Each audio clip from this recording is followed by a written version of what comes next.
Selamat pagi umat yang terkasih. Untuk dapat berkata-kata, seorang bayi perlu terlebih dahulu mendengar. Kata pertama yang terucap apapun itu adalah kata yang ia pernah dengar di tahap sebelumnya. Untuk itu, menjadi penting bagi orang tua atau pengasuh mengucapkan kata-kata yang baik untuk diperdengarkan. Karena dari pendengarannya, sang bayi belajar mengenal siapa yang berbicara kepadanya. Melalui mendengar terjalin interaksi dan chemistry. Dari mendengarkan pula, kita sebagai manusia dewasa tentu dapat mengenal siapa yang berbicara kepada kita serta dapat berinteraksi dengannya.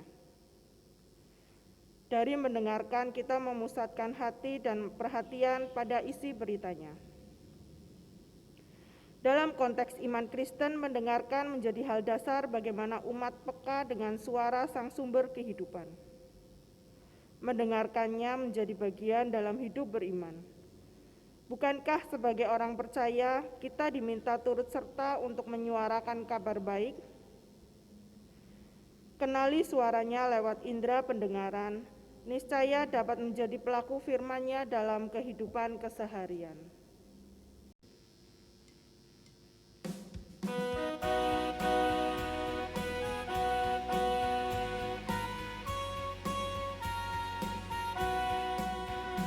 Hari Minggu, hari yang mulia, itu hari Tuhanku.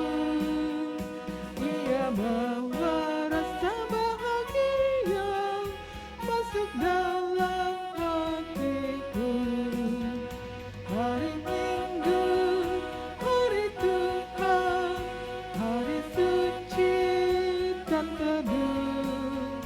Hari Minggu, hari Tuhan, hari suci dan teduh.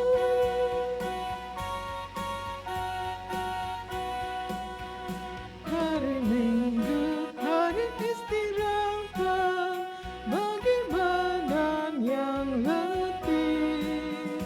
Firman Tuhan turun bawa nikmat untuk hati yang sedih. Hari Minggu, hari Tuhan, hari suci dan teduh. Hari Minggu, hari Tuhan, hari suci dan teduh.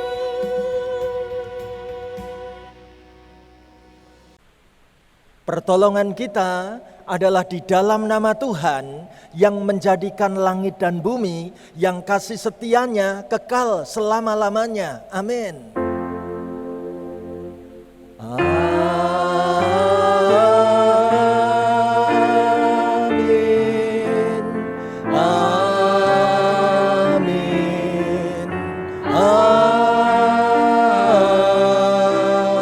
Amin. Damai sejahtera Tuhan menyertai saudara dan beserta saudara juga. Ibu Bapak, saudara-saudaraku, keluarga besar GKI Karanglewas, maupun para sahabat GKI Karanglewas di kota manapun kita berada. Hari ini kita bersama-sama masih berada dalam masa PPKM darurat. Itu sebabnya di gereja kita ibadah ini diselenggarakan secara online. Senang sekali pada hari Minggu 11 Juli 2021, saya Pendeta Stefanus Lim boleh melayani gereja Tuhan di GKI Karanglewas Purwokerto. Dan bersama-sama dengan gereja-gereja GKI, ibadah kita mengangkat tema khotbah yang sama, yaitu pandai mendengarkan dan berkata-kata yang benar. Terpujilah nama Tuhan. Amin. Marilah kita menyatukan hati, mengakui segala dosa dan pelanggaran kita di hadapannya. Ya Allah, sumber kehidupan kami bersyukur untuk waktu kehidupan yang Tuhan anugerahkan kembali bagi setiap kami.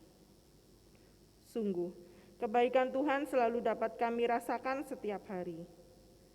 Di saat ini ya Tuhan, kami hendak mengarahkan hati kami untuk mengingat-ingat seraya mengakui segala kesalahan yang telah kami lakukan di hadapan-Mu.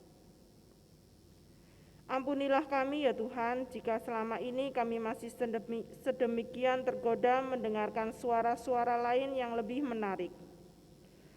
Suara-suara yang membuat kami lebih mengikuti keinginan daging kami sendiri. Tuhan, tolonglah setiap kami untuk peka akan suara dan kehadiran Tuhan di dalam hidup keseharian kami. Hadirlah dalam hati dan pikiran kami mau bersepakat untuk memperbaharui diri kami seturut dengan sabda-Mu. Demi Kristus kami mohon. Amin.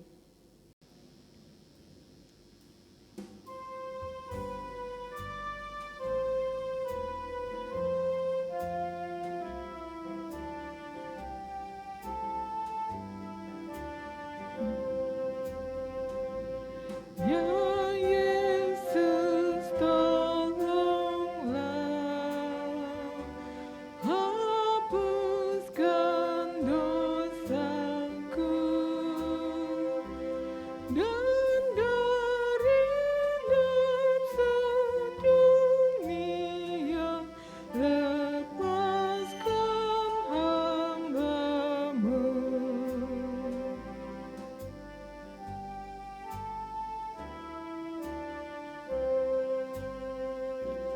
Ya Yesus, dengarlah seruan hatiku, lengkapi aku yang lemah sebagai laskar-Mu.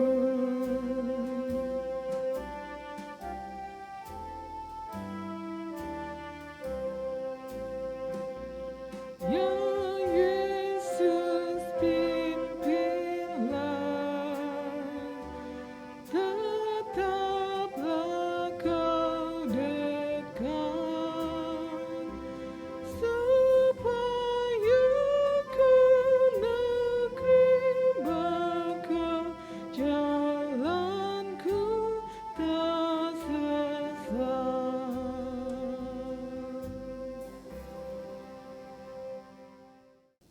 Bagi kita sekalian yang telah mengakui dosa kita dengan segala penyesalan dan rindu menerima anugerah pembaharuan dari Tuhan, terimalah berita anugerah yang terambil dari Yeremia 33 ayat 8 yang berbunyi demikian. Aku akan mentahirkan mereka dari segala kesalahan yang mereka lakukan dengan berdosa terhadap aku. Dan aku akan mengampuni segala kesalahan yang mereka lakukan dengan berdosa dan dengan memberontak terhadap aku. Demikianlah berita anugerah dari Tuhan. Syukur kepada Allah. Damai Tuhan berserta kita, mari kita saling memberikan salam namaste.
hatiku Tuhan menyambut firman-Mu.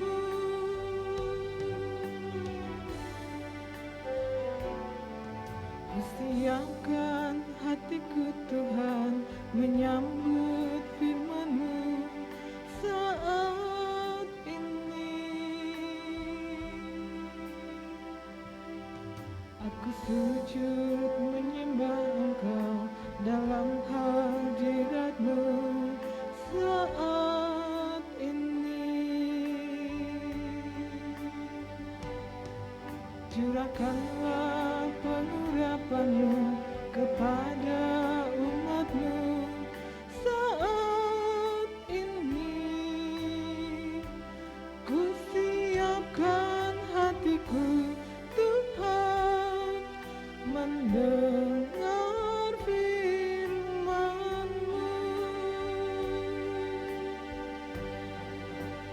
Firman-Mu Tuhan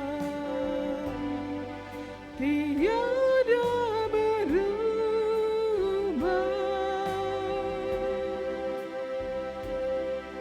Sejak semulanya dan selama-lamanya tiada berubah. Firman-Mu Tuhan penolong hidupku. Ku siapkan hatiku Tuhan menyambut firman-Mu.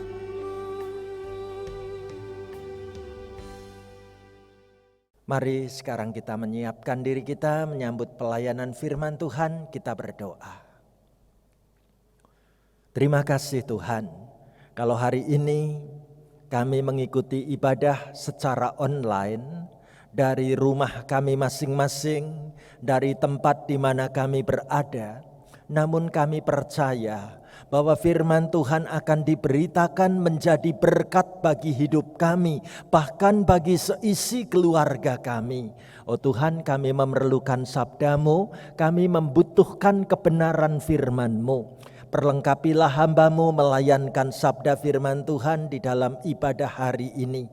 Kami rindukan firman-Mu, kami nanti-nantikan sabda-Mu. Berbicaralah kepada kami Tuhan, di dalam nama Tuhan Yesus Kristus. Kami datang berdoa memohon berkat sabda firman Tuhan. Haleluya. Amin. Ibu bapak, saudaraku terkasih, pembacaan Alkitab pada hari ini dipilihkan dari Injil Markus 6 ayat 14 sampai dengan ayat 29. Saya membacakan firman Tuhan untuk kita dari Markus 6 ayat 14 sampai dengan 29 demikian. Raja Herodes juga mendengar tentang Yesus, sebab namanya sudah terkenal dan orang mengatakan Yohanes Pembaptis sudah bangkit dari antara orang mati. Dan itulah sebabnya kuasa-kuasa itu bekerja di dalam dia. Yang lain mengatakan dia itu Elia. Yang lain lagi mengatakan dia itu seorang nabi, sama seperti nabi-nabi yang dahulu. Waktu Herodes mendengar hal itu, ia berkata, "Bukan, dia itu Yohanes yang sudah kupenggal kepalanya dan yang bangkit lagi." Sebab memang Herodeslah yang menyuruh orang menangkap Yohanes dan membelenggunya di penjara berhubung dengan peristiwa Herodias, istri Filipus saudaranya, karena Herodes telah mengambilnya sebagai istri. Karena Yohanes pernah menegur Herodes, "Tidak halal engkau mengambil istri saudaramu."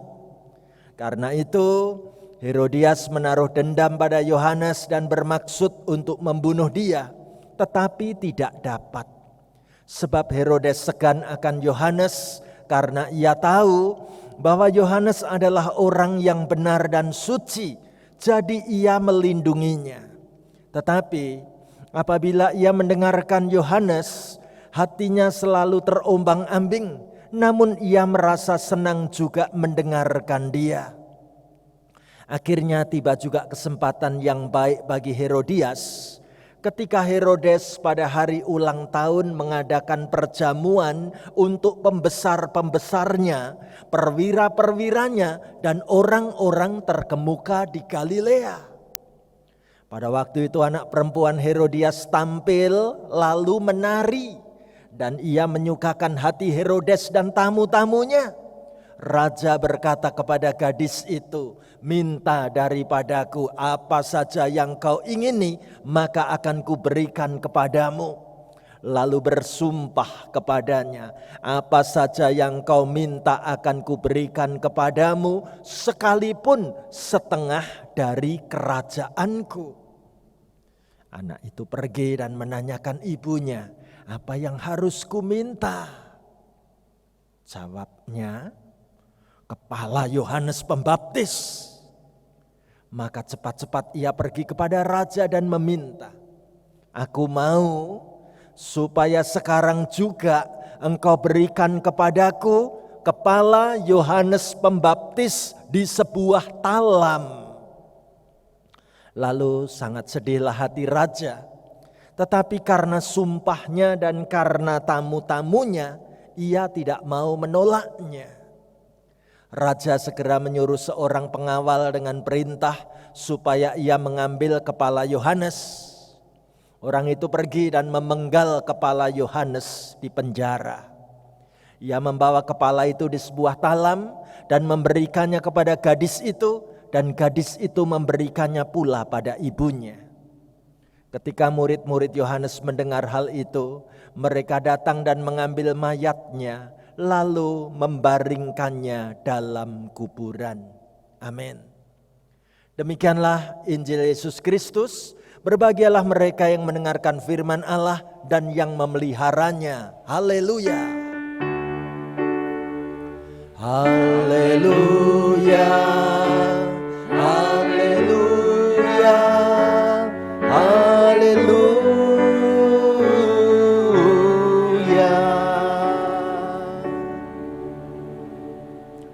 Puji Tuhan, hari ini kita bersama-sama akan mendalami sebuah tema pandai mendengarkan dan berkata-kata yang benar. Ibu bapak, saudaraku yang terkasih, hari ini kita akan belajar dua hal yang penting ya. Yang pertama pandai mendengarkan, dan nanti yang kedua berkata-kata yang benar. Bila kita mau menyoroti tentang pandai mendengarkan, saya teringat dengan sebuah kisah yang menarik di sebuah gereja. Hari itu sang pendeta melayankan firman Tuhan, bicara tentang mengampuni musuh. Menarik sekali bagaimana pendeta ini membawakan firman Tuhan tentang pentingnya mengampuni musuh. Di tengah-tengah khotbah itu, pendeta itu bertanya kepada semua orang yang ikut kebaktian di dalam gedung gereja itu. Pendeta ini bertanya, "Saya pengen tahu berapa dari jemaat di gereja sini yang telah mengampuni musuh. Saya minta jemaat yang sudah berhasil mengampuni musuh, angkat tanganmu." Pendeta itu mulai melihat di bangku-bangku jemaat bagaimana orang mengangkat tangannya. Tapi dilihat secara menyeluruh, yang angkat tangan itu baru 80% dari umat yang hadir. Pendeta ini tidak puas. Pendeta ini kepingin mengulang sekali lagi pertanyaannya. Ibu bapak, saudara-saudara, jangan malu-malu, jangan sungkan. Aku mau tanya sekali lagi. Berapa orang dari jemaat di gereja ini yang sudah mau mengampuni musuh musuh-musuhmu. Waktu ditanya yang kedua, sekarang semua anggota jemaat yang datang angkat tangan semuanya, kecuali ada seorang nenek duduknya persis di depan mimbar. Nenek ini tidak angkat tangan sama sekali. Jadi pendeta ini bertanya kepada sang nenek yang duduk paling depan tadi, mengapa nenek kok tidak mau mengampuni musuh? Lalu kepada nenek ini dikasih satu mic untuk menjawab. Dan nenek ini mengatakan, Pak Pendeta, puji Tuhan, saya tidak punya musuh. Wah, pendeta ini jadi ragu-ragu. Mosok sih kehidupan seseorang tidak punya musuh? Jadi pendeta ini kepengen bertanya lagi kepada sang nenek. Nek, tolong nenek sebutkan berapa umur nenek saat hari ini. Nenek itu menjawab lagi pakai mic. Dia katakan, Pak Pendeta, umurku sudah 99 tahun lebih 11 bulan. Berarti umurku ini 100 tahun kurang 1 bulan lagi. Wah, waktu nenek ini menjawab seperti itu, semua pengunjung kebaktian itu bertepuk tangan terkagum-kagum bahwa di gereja kita ada nenek umurnya hampir 100 tahun. Lalu pendeta ini masih ingin ketegasan sekali lagi. Pendeta ini bertanya, maaf nek, seumuran nenek, setua nenek ini, betulkah nenek tidak punya musuh? Apa jawab sang nenek? Sambil berdiri dan tersenyum, nenek ini kemudian menari-nari dan berkata, Pak Pendeta, musuh-musuhku sudah meninggal semua. Ya aku yang paling tua, aku satu-satunya yang masih hidup gitu ya. Ibu bapak saudaraku yang terkasih, menarik sekali kalau dalam hal ini kita bisa belajar tentang bagaimana untuk mendengarkan dengan baik. Sekarang kita bertanya-tanya, Pak Pendeta, bagaimana kalau kita sekarang ini mengupas tentang bagaimana kita ini pandai untuk berkata-kata yang benar. Berkata-kata yang benar itu kayak apa? Saya punya sebuah video tentang seorang anak laki-laki yang sedang ngobrol dengan adiknya. Betapa bangga anak kecil ini. Dia katakan apa kepada adik perempuannya? Ayo kita lihat tentang berkata-kata yang benar. Saya tadi jawab pertanyaan ibu guru di kelas. Kamu hebat. Ya dong. Teman-teman yang lain tidak bisa jawab. Hanya saya yang mampu jawab. Wis, hebat deh. Ibu guru tanya, bagaimana? Tadi ibu guru tanya, siapa yang kentut? Terus saya jawab, saya Bu.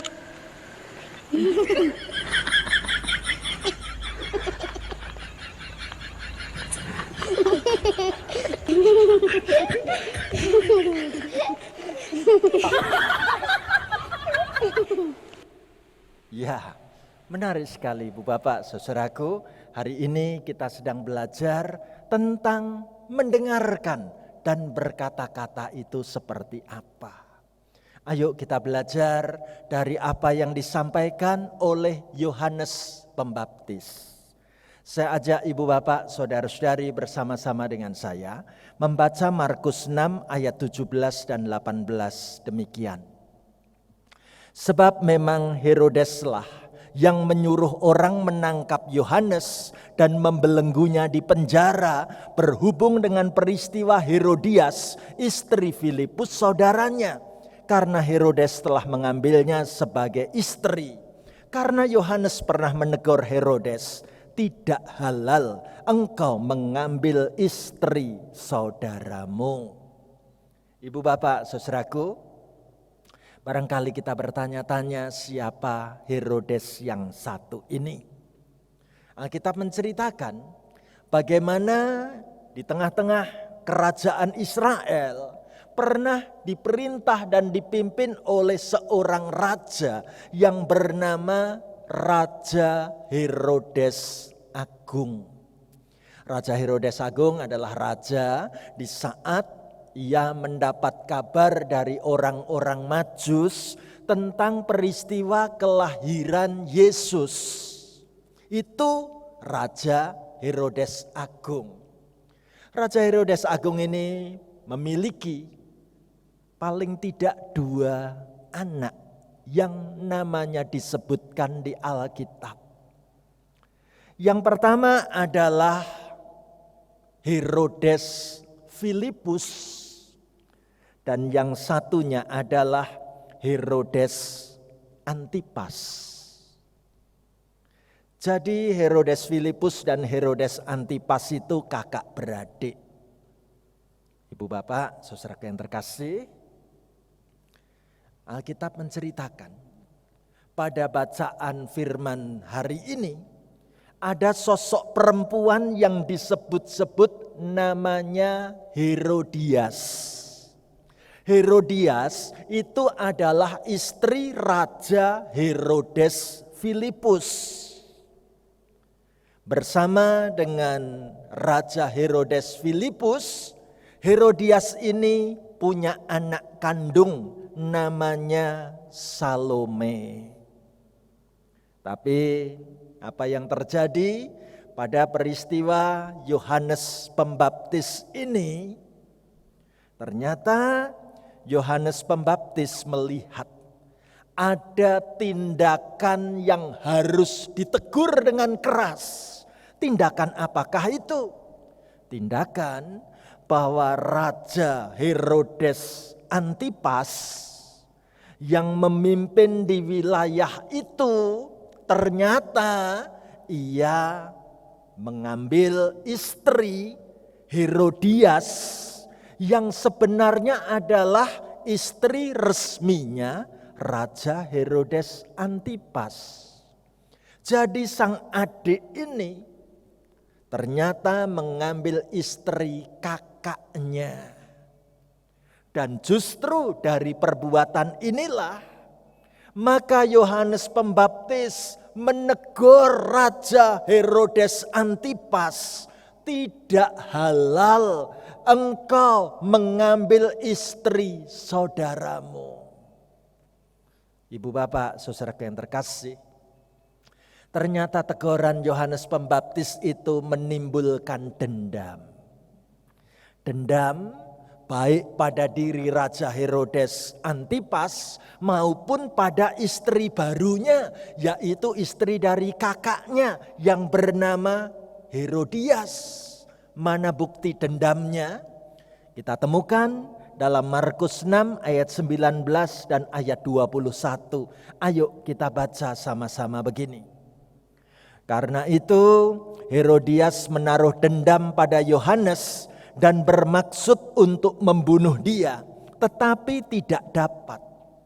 Akhirnya tiba juga kesempatan yang baik bagi Herodias ketika Herodes pada hari ulang tahunnya mengadakan perjamuan untuk pembesar-pembesarnya, perwira-perwiranya, dan orang-orang terkemuka di Galilea.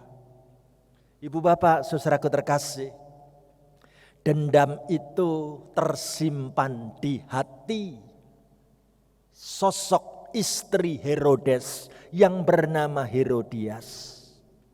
Karena perkawinannya dipersoalkan oleh Yohanes Pembaptis. Alkitab katakan Herodias menaruh dendam pada Yohanes. Bahkan dendamnya ini karena sekarang aku menjadi istri raja yang berkuasa. Aku ingin membunuh Yohanes Pembaptis. Tetapi ia tidak mungkin melakukan itu karena Yohanes Pembaptis punya banyak pengikut. Maka yang dilakukan adalah bagaimana Herodias mengajak suaminya Herodes Antipas untuk menangkap Yohanes Pembaptis. Dimasukkan dalam penjara. Tapi persoalannya bagaimana caranya bisa membunuh Yohanes Pembaptis. Alkitab katakan bagaimana Herodias memikirkan strategi yang licik, yaitu ia beranggapan ada kesempatan yang sangat baik pada saat suamiku nanti berulang tahun. Raja Herodes akan merayakan hari ulang tahun dan bagaimana Herodias menyemangati sang suami agar suaminya ini mau mengadakan pesta besar-besaran untuk acara ulang tahun Raja Herodes ini. Dengan memanggil pembesar-pembesar, perwira-perwira dan orang-orang terkemuka di Galilea. Acara ulang tahun Raja Herodes dirayakan besar-besaran.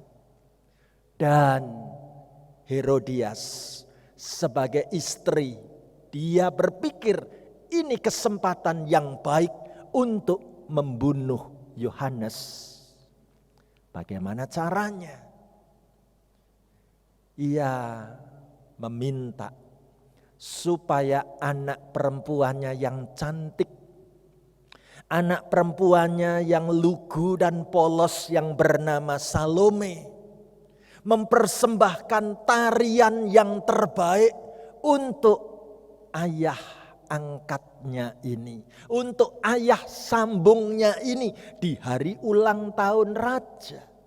Bagaimana anak perempuan ini supaya tampil maksimal karena yang hadir adalah para pembesar-pembesar di kerajaan Israel.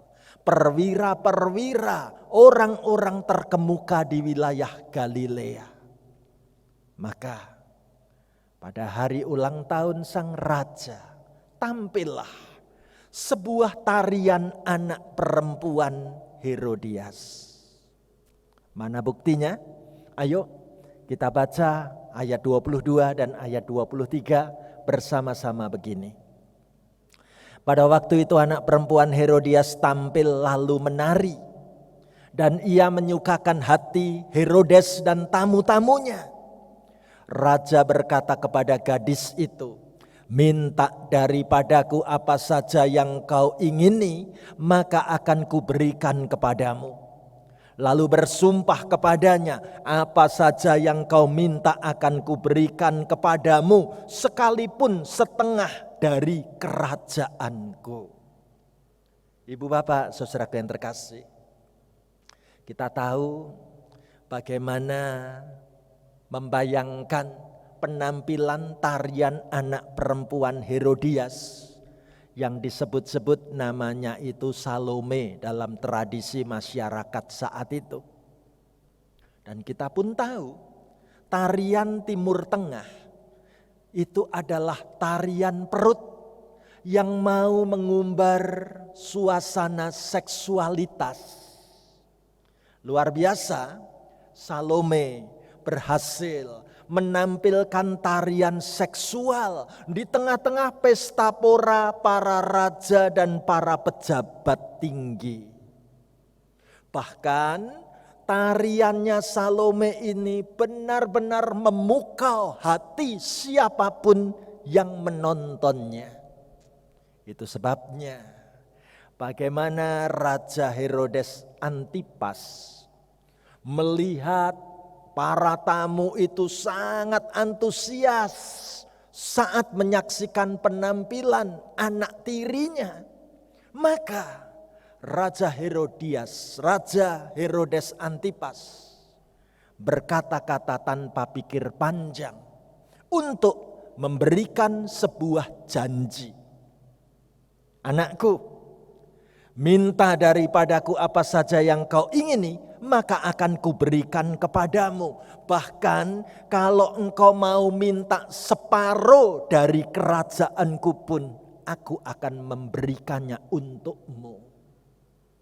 Ibu bapak, saudara yang terkasih, di sini kita boleh melihat bagaimana kata-kata janji ini sesungguhnya janji yang berat sekali. Apalagi diucapkan dalam bentuk sumpah. Janji yang sangat sulit ditepati. Karena boleh minta apapun, bahkan boleh minta separuh dari kerajaan kekayaan sang raja. Kira-kira anak perempuan ini mau minta apa ya? Anak perempuan yang bernama Salome ini masih polos. Dia nggak tahu mesti minta apa. Jadi Salome bertanya dulu kepada ibunya. Mana buktinya? Ayo kita baca ayat 24 sampai dengan 26 bersama-sama ya. Anak itu pergi dan menanyakan ibunya, apa yang harus kuminta? Jawabnya, kepala Yohanes Pembaptis. Maka cepat-cepat ia pergi kepada raja dan meminta, aku mau supaya sekarang juga engkau berikan kepadaku kepala Yohanes Pembaptis di sebuah talam. Lalu sangat sedihlah hati raja, tetapi karena sumpahnya dan karena tamu-tamunya, ia tidak mau menolaknya. Ibu bapak, saudara yang terkasih, Salome, anak perempuan yang lugu dan polos itu, ternyata dipakai oleh sang ibu membalaskan dendam. Bagaimana ia mengajak untuk melakukan sebuah perbuatan yang sangat keji, perbuatan yang begitu jahat. Salome diperalat oleh ibunya sendiri untuk membalaskan dendam. Dan sekarang kita tahu bagaimana sang Raja Herodes Antipas sangat sulit mencabut perkataannya karena perkataan itu disampaikan dalam bentuk sumpah. Mengapa Raja Herodes Antipas ini sulit untuk menepati janjinya? Markus 6 ayat 20 mencatat bagaimana sesungguhnya Raja Herodes Antipas ini sangat menghormati Yohanes Pembaptis. Ayo kita baca bareng-bareng. Sebab Herodes segan akan Yohanes karena ia tahu bahwa Yohanes adalah orang yang benar dan suci. Jadi ia melindunginya. Tetapi apabila ia mendengarkan Yohanes, hatinya selalu terombang-ambing. Namun ia merasa senang juga mendengarkan dia. Ibu bapak, saudaraku yang terkasih, pada dasarnya Raja Herodes itu sangat hormat kepada Yohanes Pembaptis. Dan Raja Herodes pun tahu kalau Yohanes Pembaptis itu orang yang benar dan suci. Raja Herodes masih terus bermaksud untuk melindunginya.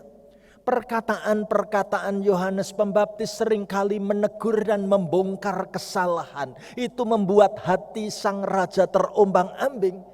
Namun mendengar keterus-terangan Yohanes Pembaptis, Raja Herodes Antipas pun sesungguhnya merasa senang saat mendengarkan kata-kata Yohanes Pembaptis.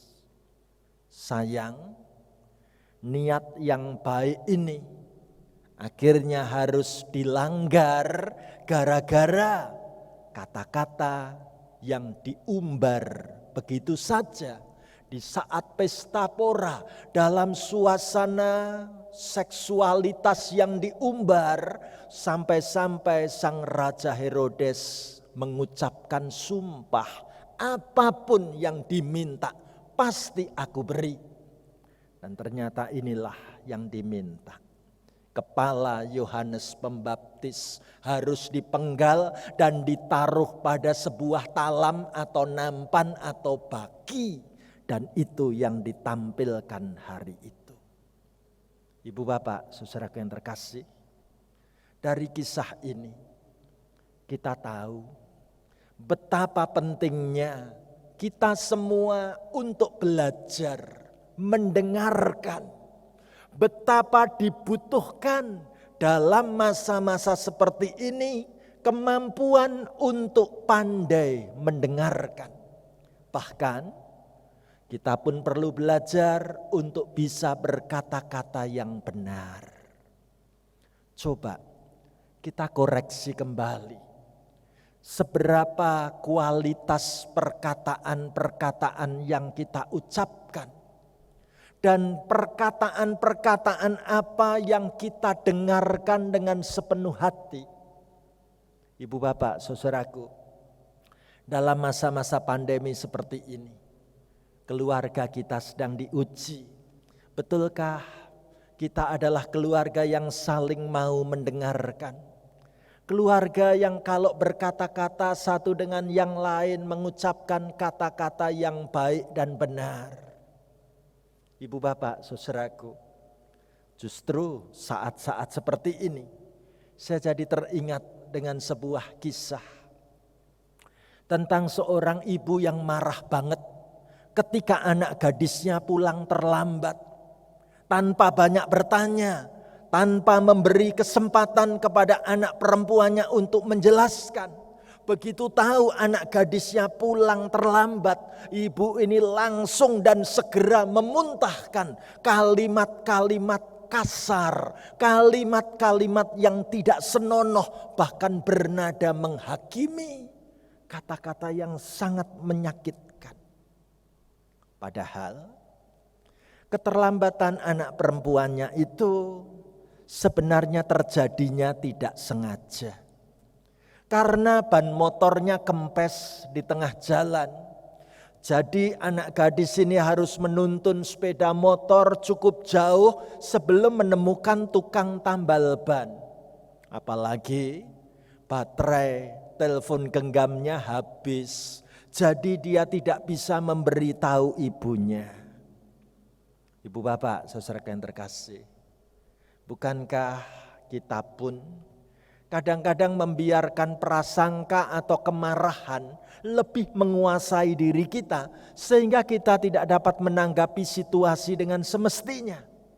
Kita tidak meluangkan waktu untuk mendengarkan penjelasan orang lain, bahkan secara gegabah melontarkan tuduhan.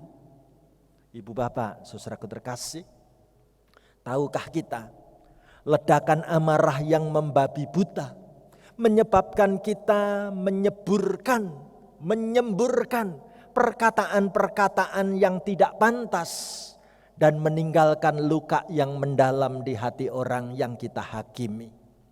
Singkatnya, amarah yang tidak terkendali menghancurkan hubungan yang baik, bukan? Dan hari ini kita belajar apa yang tampak oleh mata kita belum tentu mengungkapkan seluruh keadaan secara lengkap. Sudah semestinya kita perlu memberikan kesempatan kepada orang lain dulu, menjelaskan duduk perkaranya. Kesediaan kita untuk belajar mendengarkan, ini sungguh menolong kita untuk mengendalikan amarah. Semestinya kita memiliki waktu untuk mempertimbangkan perkara secara lebih jernih, sehingga kita dapat mengambil keputusan yang lebih adil. Kita sungguh menghormati orang tersebut, kita tetap menghargai hubungan dengannya. Dan benar apa yang dikatakan dalam firman Tuhan. Setiap orang hendaklah cepat untuk mendengar, tetapi lambat untuk berkata-kata, dan juga lambat untuk marah. Sebab kemarahan manusia tidak mengerjakan kebenaran di hadapan Allah. Puji Tuhan. Masa pandemi menguji kita. Apakah aku belajar mendengarkan dengan sabar? Dan betulkah kata-kata yang aku ucapkan adalah kata-kata yang baik dan memberkati di tengah keluargaku, dalam lingkungan pergaulanku? Ibu bapak, saudara yang terkasih, dalam hal ini saya jadi teringat Bagaimana kita perlu belajar untuk mengaku jujur di hadapan Tuhan. Betapa kata-kataku bisa melukai hati pasanganku, melukai hati anak-anakku, melukai hati seisi keluargaku. Dan biarlah kita belajar sungguh-sungguh untuk menggunakan waktu ini, memperbaiki suasana hubungan keluarga kita, komunikasi di tengah keluarga kita lebih baik dan makin baik lagi. Siapkah kita melakukannya? Saya hari ini bersama dengan istri saya dan anak saya Gloria mau membawakan sebuah lagu, Tuhanku ampunilah. Lagu yang indah. Mari kita nyanyikan bersama.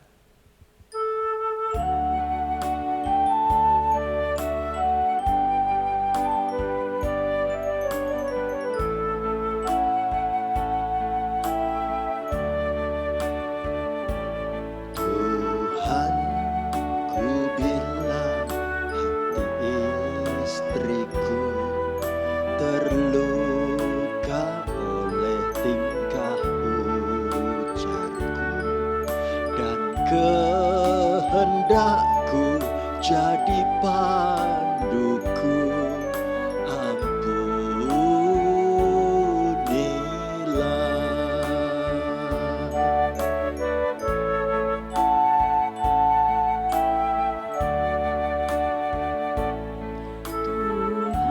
Tuhanku, bila hati suamiku terluka oleh tingkah ujarku, dan kehendakku jadi panduku,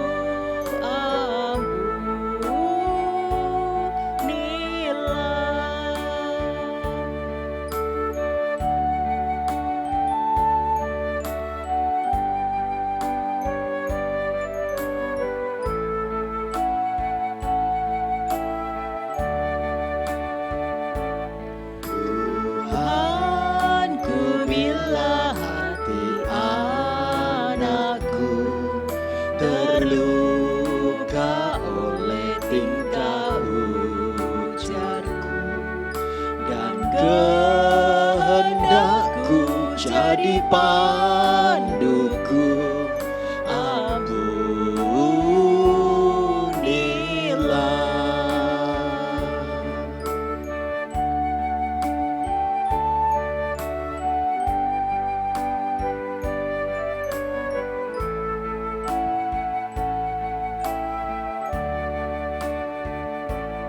Tuhanku, bila orang tuaku terluka oleh tingkah ujarku, dan kehendakku jadi panduku,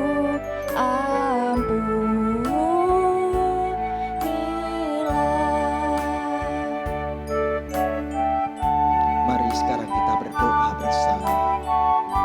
Taruh tanganmu di dadamu. Kita datang sebagai keluarga yang berdoa di hadapan Tuhan.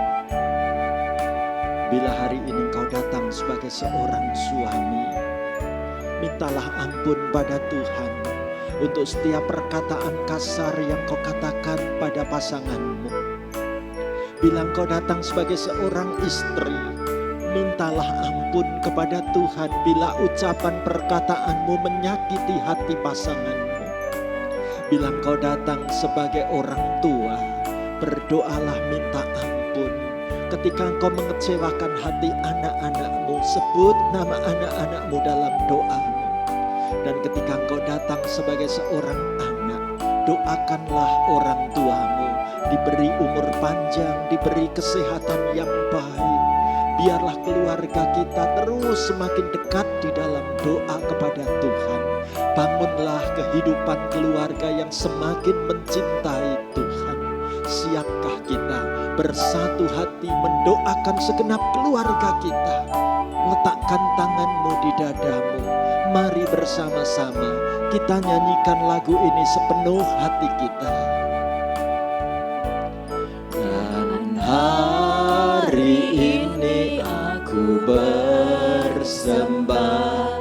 serta padamu Bapa berserah. Berikan daku kasih-Mu mesra. Amin, amin.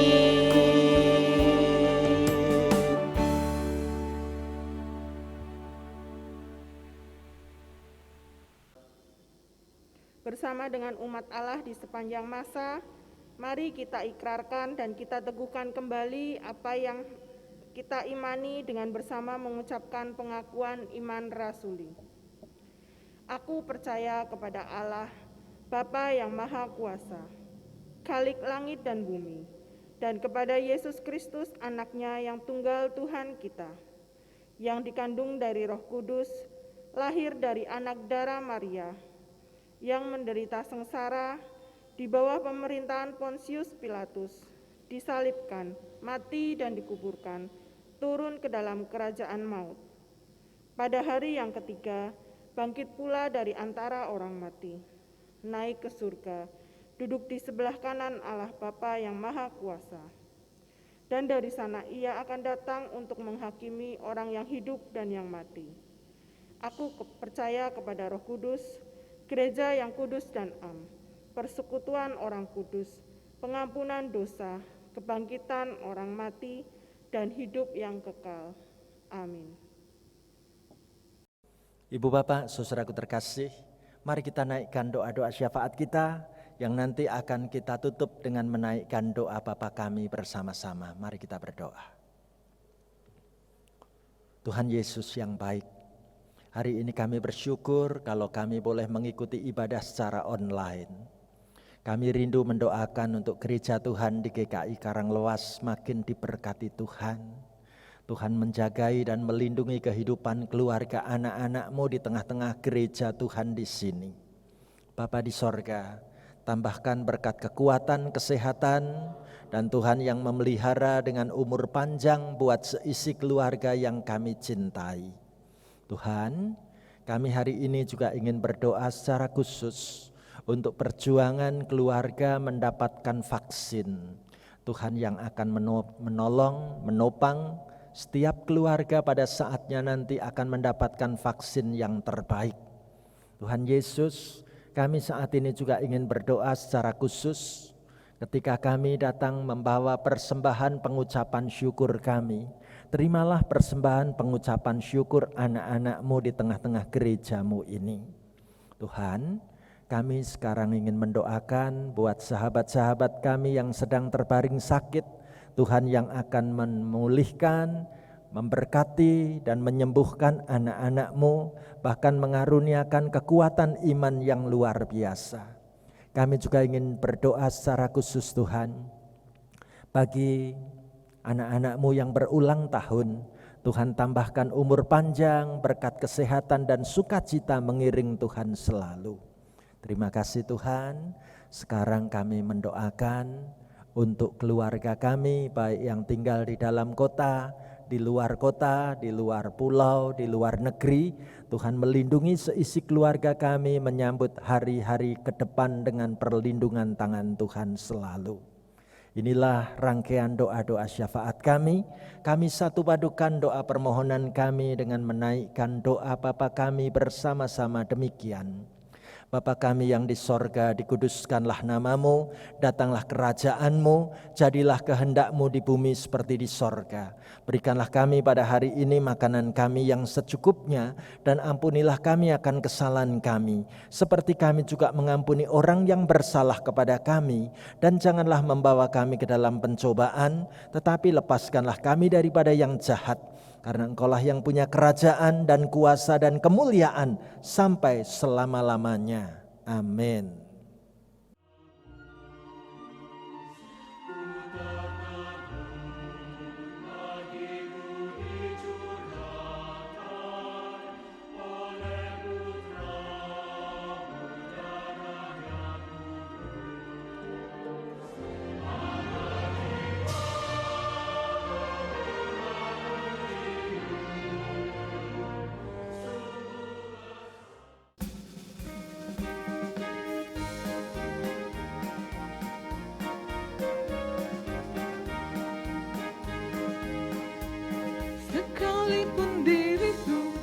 dapat berkata-kata dengan semua bahasa,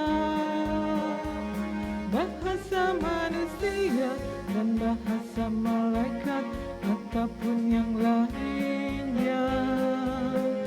Tapi jika aku tak mempunyai kasih, aku serupa gung yang menggema dan canang yang gemerinci.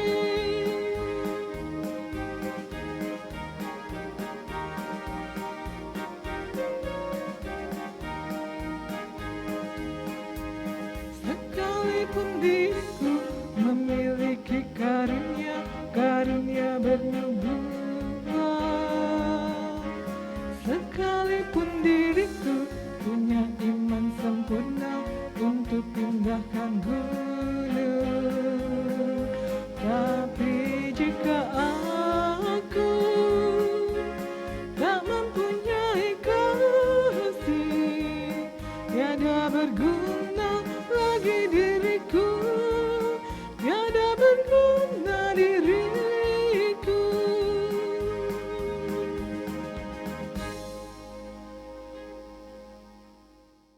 Sekarang kita akan menerima pengutusan dan berkat dari Tuhan. Arahkanlah hatimu kepada Tuhan. Kami mengarahkan hati kami kepada Tuhan. Jadilah saksi Kristus. Syukur kepada Allah, Terpujilah Tuhan. kini dan selamanya. Terimalah berkat Tuhan. Tuhan memberkati engkau dan melindungi engkau. Tuhan menyinari engkau dengan wajah-Nya dan memberi engkau kasih karunia. Tuhan menghadapkan wajah-Nya kepadamu dan memberi engkau damai sejahtera. Haleluya. Amin.